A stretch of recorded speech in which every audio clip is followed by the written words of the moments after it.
How are you? Sorry, I'm just starting a recording now. Okay, cool. So do you want to start with the questions? Yeah, whatever you want. Okay, cool. So recently you got an upset win over Martin Hamlet. Okay, so what was your mindset going into that fight to help you spring the upset? I mean, it's just the same as another fight, really. Like they're kind of all the same at the end of the day. Like the setting can change. The like implications of winning or losing the fight can change, but at the end of the day, a fight is a fight. So I just approached it the same as I would any other fight. Just once I got my opponent, started or well, continue training and kind of just make it a little bit more specific to the things that he does and doesn't do, and his advantages and disadvantages. The thing I was thinking is in your situation, obviously he's gone into the semi-finals now. That must be a very annoying situation for you.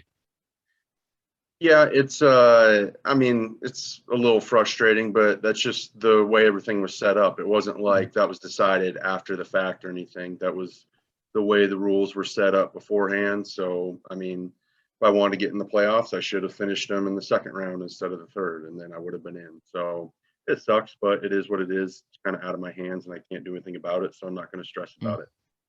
Yeah, because obviously you can't decide when you finish him. You can obviously push harder to finish him, but obviously at the end of the day, that's his toughness for surviving that long.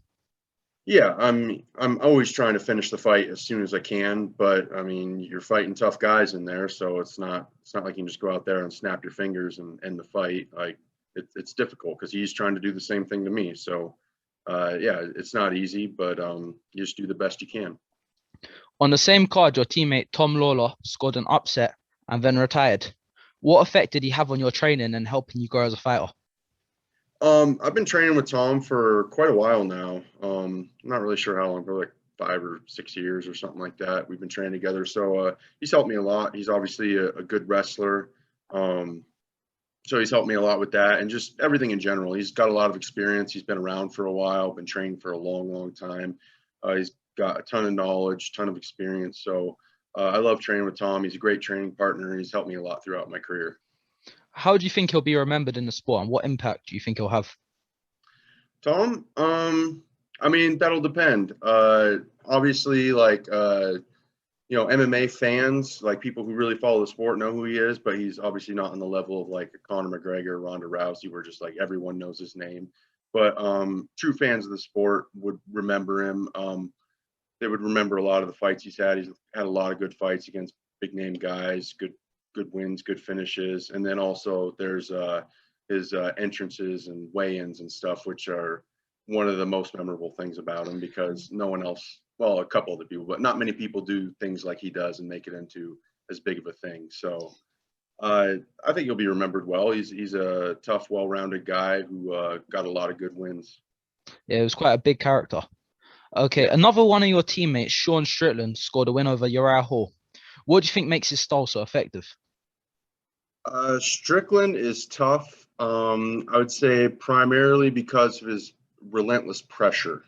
That's one of the toughest things about going about against him is even if you start out doing well against him, he just keeps walking forward at you and doesn't give you any space, doesn't give you any room to breathe, any time to think.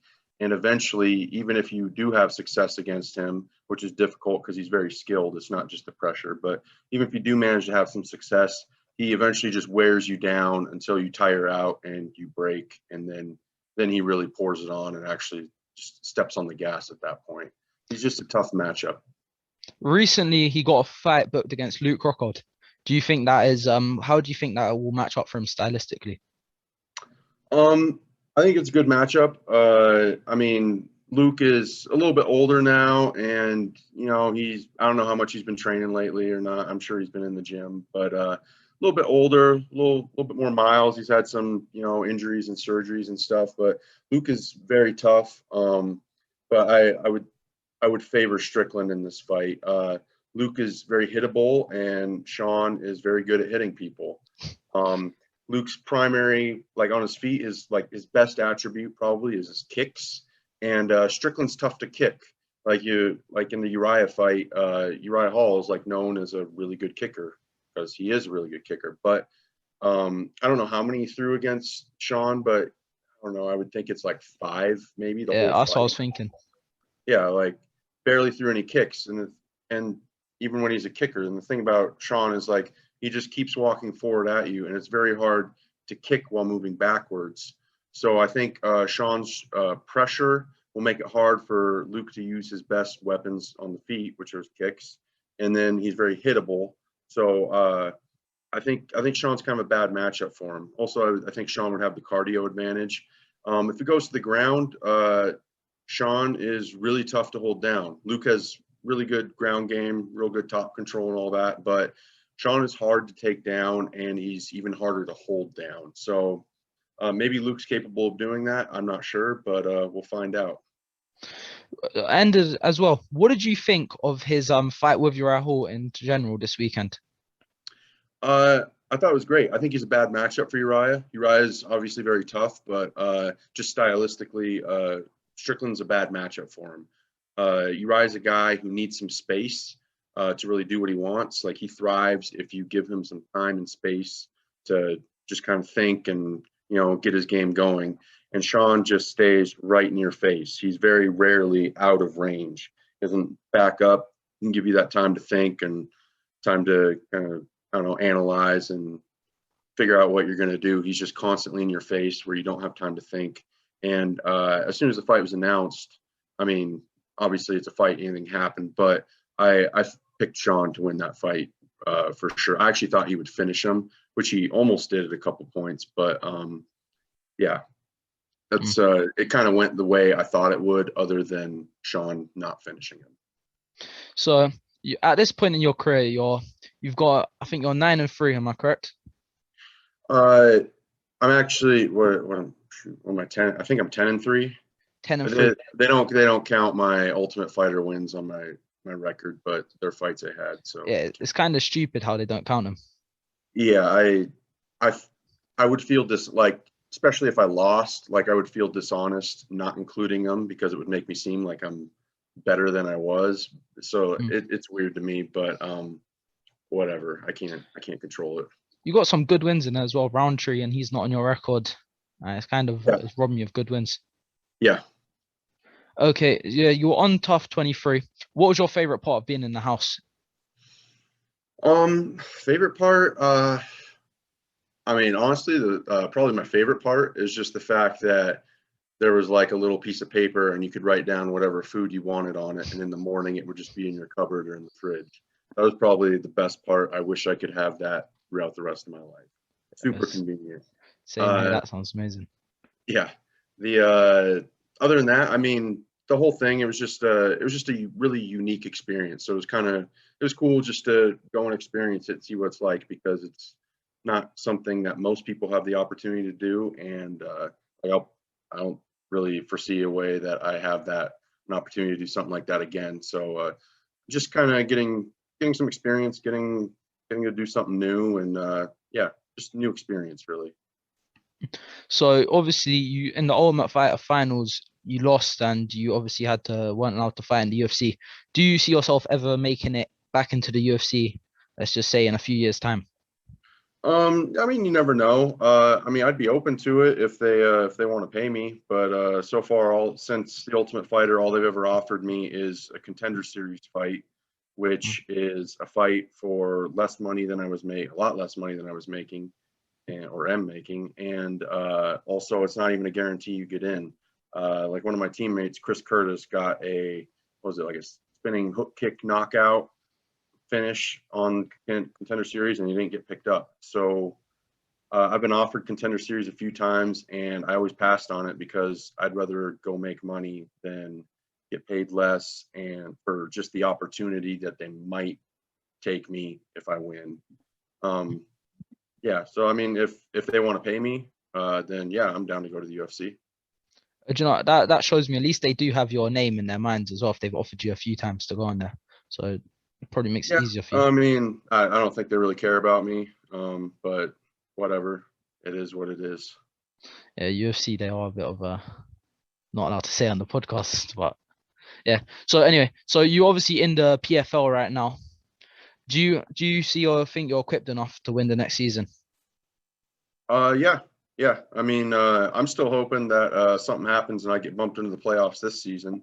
Because don't get me wrong, they're all four guys in there are tough fights. It's not easy fights, but they're all winnable fights. It's a tournament that I am capable of winning. So I'd love to just get the opportunity to go in there and prove that. Are they offering? Are you gonna have like an interim fight? Because on the final card said on fights, interim fights, you're gonna get one. I think Yeah, it's looking like that. I don't have a contract or anything, but yeah, it sounds like I'll be given a fight. they spoke about who it may be, or do you have any ideas or no? I'm not too sure at the moment, but I mean, I'm open to fighting any of them really. Okay. Say if you get to the finals and you win it, what is the first thing you're gonna do with that mill?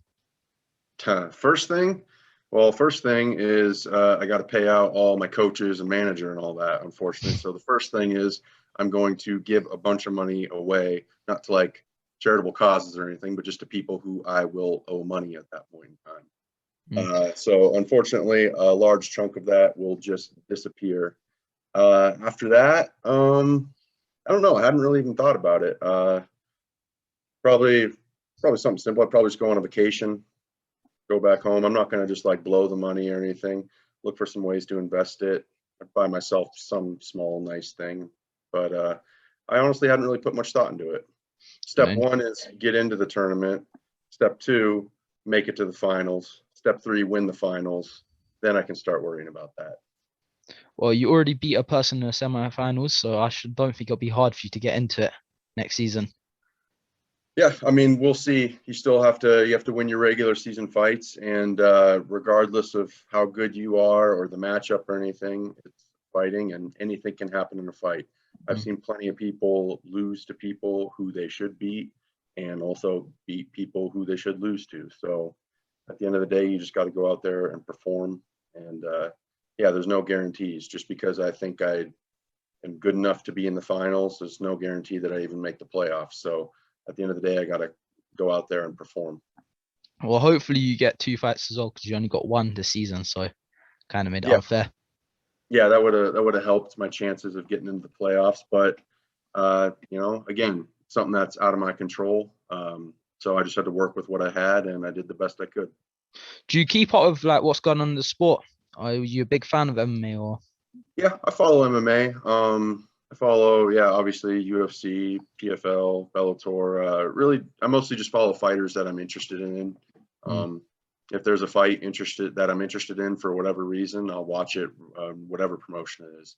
And obviously, like all my teammates, I follow all their fights, so I end up watching all sorts of weird regional shows and whatever else out there. Mm. Do you know I'm actually interested? So the Paul brothers, right? A lot of fighters have different opinions on them. Do you think they are good for the sport of boxing and MMA, or what do you think? Um, are they good for the sport? I I don't really know. I guess maybe because they're bringing more eyes to it. Like I'm sure they have. I'm not really familiar with what they. I know they have. I know they do YouTube stuff. I'm not really sure what it is. Mm. I'm not really familiar with their fan base or anything. But I'm guessing that they've brought some eyes to boxing and MMA that wouldn't have been there previously, just because there's their fans who didn't follow it, but now they might. So I guess I would say maybe they're helping it a little bit. I don't really care. I mean, at the end of the day, if anyone wants to put in the work to fight and then go out there and fight, I'm all for it. Like I don't hate them for going out there and fighting. I have no problem with it. I don't even know. I'm not real clear on why some people hate him so much. I've seen him say some stupid things. I've seen him say some smart things. So I mean, whatever. If they want to fight, I'm all for it. I love watching fights. I would love for more people to get into fights. I would love for I like the freak fights actually, and I'd love to see just people from different backgrounds get out there. Like uh, Jake Paul fought Nate Robinson, basketball player. Didn't go well for Nate, but I love seeing like different guys step in there and give it a shot. If like any of these rappers have problems with each other or any other pro athletes in whatever sports, I would love to see them box it out or fight in MMA or whatever it is. I'm all for it as long as they, put in the work and actually train for it and then go out there and fight. I'm all for it. Speaking of freak show fights, Jake Paul, Tyron Woodley, who you got? Um, I mean, it's a little bit tough to say for me because a lot of people, a lot of people hate Jake Paul, but the dude is really rich and has as much free time as he wants. So he seems to have dedicated himself to boxing and paying good trainers to train him and put in the work. So he's a competent boxer. He's not like a world champion or anything, but he has some boxing skills. He hasn't fought tough competition yet, but he clearly knows what he's doing. He's not some guy just off the street. Like, he's training hard and putting in the work. So he's only going to get better. And if he keeps on doing this, it's only a matter of time before he's actually a good boxer. So he's tough. Tyron hasn't looked so great lately. And Tyron also hasn't fought in boxing. So it's a little bit different. Maybe it'll be better for him than MMA. I don't know. It's kind of a toss-up to me, really. I could see it going either way just because there's so many question marks with it. I haven't seen Jake Paul against this level of competition. He still is bigger than Woodley, and haven't seen Woodley box before, and Woodley hasn't looked that great in MMA lately. So I don't really know what to expect out of it, to be honest. I am interested in it just because it's kind of an interesting thing. What if this rich guy who's been training boxing for a few years fights a former elite MMA fighter? Like, let's see what happens. I've heard as well Logan Paul is going to be boxing Anderson Silva. That I have an opinion on. Anderson is just going to mess him up. I can completely agree with that. Yeah, I want to see it just because I like freak fights. Again, it's interesting to take one of the best MMA fighters of all time, put him in a boxing ring against, again, some rich kid who's dedicated himself to training boxing, and see how it goes. I would say, the big difference here is that, like, Anderson has like really good boxing hands and has actually just recently had that boxing match. I didn't watch it, but I heard I know he won, and I heard that he looked pretty good, and it was against a legitimate boxer. And then also former world champion. Yeah, a very legit boxer. And I don't know. I don't think Logan will have a size advantage on him. So I think, I'm taking Anderson all day in that fight. But again, it's kind of just an interesting fight to watch. Okay, just because you're in the PFL and obviously these may be future opponents, the semifinals, you got I think Martin Hamlet, your former opponent, versus the Brazilian guy. How am I forgetting? Cesar Ferreira. Yeah, Cesar Ferreira. And you've got Sordi versus Antonio Carlos Jr. What are your predictions for them fights? Who do you think's gonna win it? Let me see. Against I think I'll take Ferreira over Hamlet. I think just he's more well-rounded.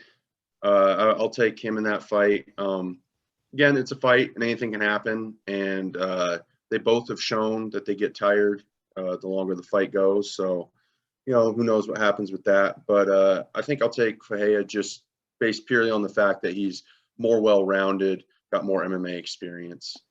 And then Sordi versus Carlos Jr. That's kind of an interesting fight because it's just a different style matchup.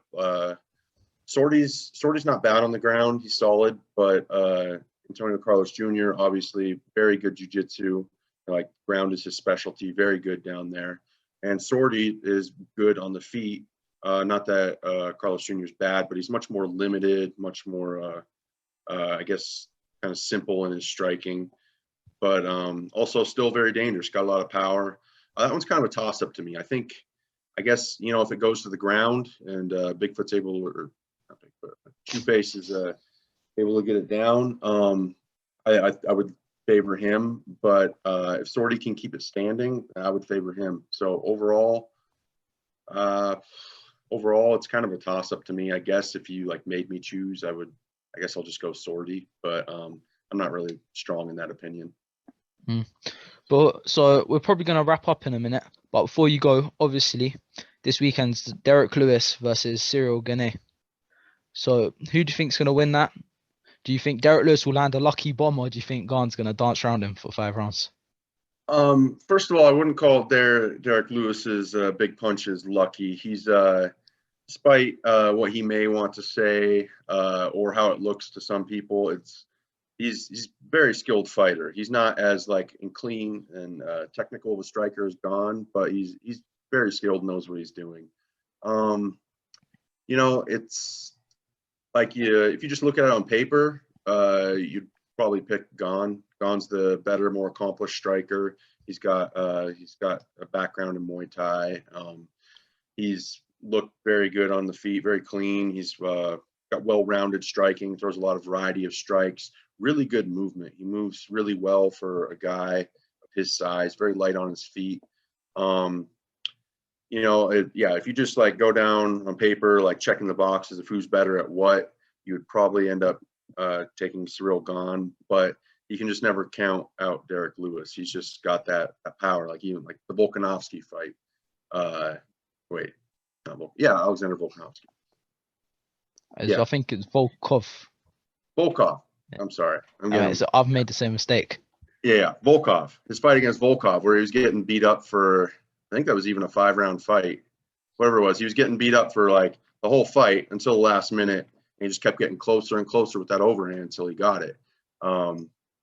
You can't ever count him out. So, like, I guess I lean towards Gane just because I think he's the better overall fighter. But I could never I wouldn't bet on it just because Derrick lands that one punch and it's over. So it's a toss up to me, but I'm really interested in seeing that fight though.